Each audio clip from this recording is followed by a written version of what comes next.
Alors, le résultat d'apprentissage aujourd'hui était d'apprendre comment utiliser la méthode par élimination pour résoudre une intersection entre deux droites. Alors, à date, ce qu'on a vu, nous avons premièrement vu la méthode par comparaison.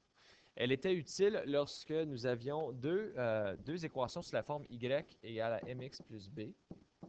Et tout simplement, nous avions à mettre y égale à y et ensuite isoler le x pour ensuite isoler ou ensuite déterminer l'y avec l'information. Le deuxième scénario est lorsque nous avions une forme y égale à mx plus b et une forme qui était ax plus by plus c.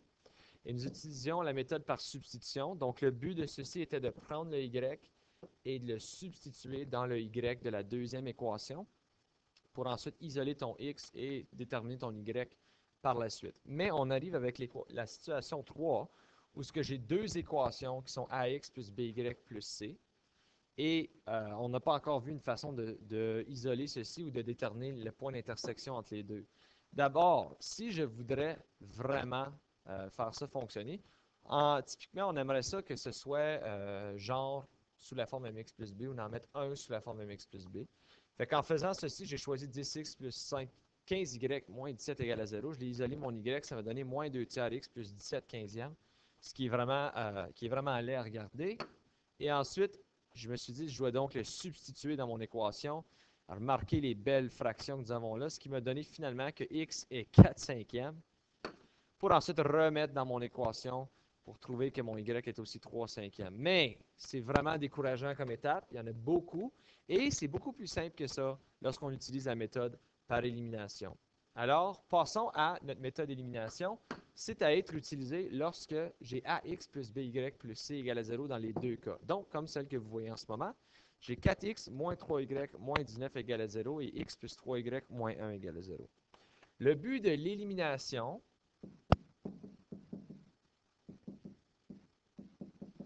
c'est d'éliminer une variable. Point. OK? Donc, ce que tu dois faire, c'est trouver une façon de faire disparaître une de ces variables-là en faisant une addition entre les deux. Donc, si j'ai 4x moins 3y moins 19 égale à 0, je l'écris. Ça, c'est mon équation numéro 1. Ensuite, j'écris que x plus 3y moins 1 égale à 0. Ça, c'est mon équation numéro 2. Avec l'information que j'ai devant moi, je vais devoir déterminer quelle variable est-ce que je devrais annuler. Donc là, vous choisissez, c'est votre choix. Il y en a des plus faciles que d'autres. Mais moi, je regarde 3y et 3y. Sont déjà le même montant d'y sur chaque côté, donc ça devrait être relativement facile à éliminer l'y. Et vous allez voir dans un instant pourquoi je veux éliminer l'y. Alors, pour éliminer l'y, je vais devoir faire l'équation 1 plus l'équation 2. Remarquez, j'ai moins 3y plus 3y, ça devrait annuler mes y. Alors, je l'écris au long. 4x moins 3y moins 19 égale à 0, plus x plus 3y moins 1 égale à 0. Alors, j'additionne qu'est-ce qui est pareil. Donc, 4x plus x, ça me donne 5x. Moins 3y plus 3y, ça va me donner plus 0y. Et moins 19 plus moins 1, ça va me donner moins 20. C'est moins 19 moins 1.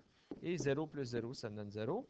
Ce qui veut dire que ça me donne l'équation 5x moins 20 égale à 0. Là, si on remarque quelque chose, en annulant mon y, puis là, j'ai eu besoin de faire une addition entre mes deux équations, c'est assez cute que j'ai juste un x qui me reste comme inconnu. Alors, 5x moins 20, maintenant, je peux l'isoler en faisant plus 20 des deux côtés, ce qui me donne que 5x est égal à 20. Et ensuite, je divise par 5 pour trouver que mon x est simplement égal à 4. Donc, dans mon point d'intersection, j'ai trouvé que mon x est égal à 4 en annulant ou en éliminant mon 3y. Et ensuite, ce que je fais, c'est que je peux maintenant aller substituer ceci dans une des équations. Je vais prendre l'équation 2. Ça me donne que 4 plus 3y moins 1 est égal à 0. Alors 4 moins 1, ça me donne 3y moins 3 qui est égal à 0. J'isole en faisant plus 3, plus 3. Ça me donne donc que 3y est égal à 3, divisé par 3, divisé par 3. Ce qui me donne ensuite que y est simplement égal à 1. Alors mon point d'intersection entre ces deux droites, qui sont de la forme ax plus by plus c, est simplement 4 et 1. Passons à l'exemple suivant. Mais cette fois ici, bon, il est aussi facile que le dernier. On va essayer d'isoler de se débarrasser du x. Même si le y est très, très, très facile, je vais vous montrer comment le faire pour que vous puissiez le faire ensuite dans vos devoirs. Alors, je liste mes équations. Je sais que c'est deux équations sous la forme ax plus by plus c égale à 0. Donc, dans ce cas ici, je vais devoir faire l'élimination. Donc, j'ai 5x plus 7y moins 9 égale à 0 comme mon équation numéro 1. Et j'ai ensuite 3x moins 7y plus 1 est égal à 0 comme mon équation numéro 2. OK. Donc, tu sais quoi, on va faire ce qui est plus facile.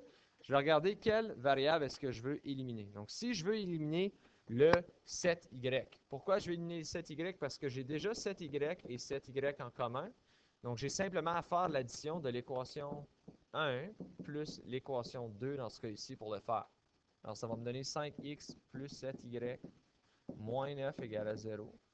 Et 3x moins 7y plus 1 égale à 0. Je fais la somme entre ces deux-là.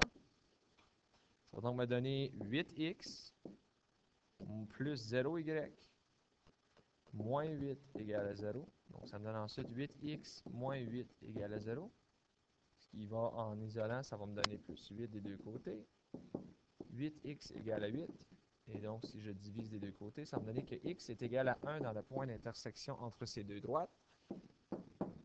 Et je viens maintenant le substituer dans une des équations. Prenez la valeur de x la plus petite. 3 fois 1 moins 7y plus 1 égale à 0. Alors, ça me donne 3 moins 7y plus 1 égale à 0. Donc, 3 plus 1, ça va être moins 7y plus 4 égale à 0. Pour ensuite isoler. Moins 4 des deux côtés. Moins 7y est égal à négatif 4 divise par négatif 7. Moins 4 divisé par négatif 7, ça va donc me donner que y est égal à 4 septièmes. Et voilà votre réponse finale. 1 et 4 septièmes, c'est votre point d'intersection. Alors, ceci met fin à la leçon d'aujourd'hui. Si jamais vous avez des questions, n'hésitez pas d'envoyer un message sur Edmodo.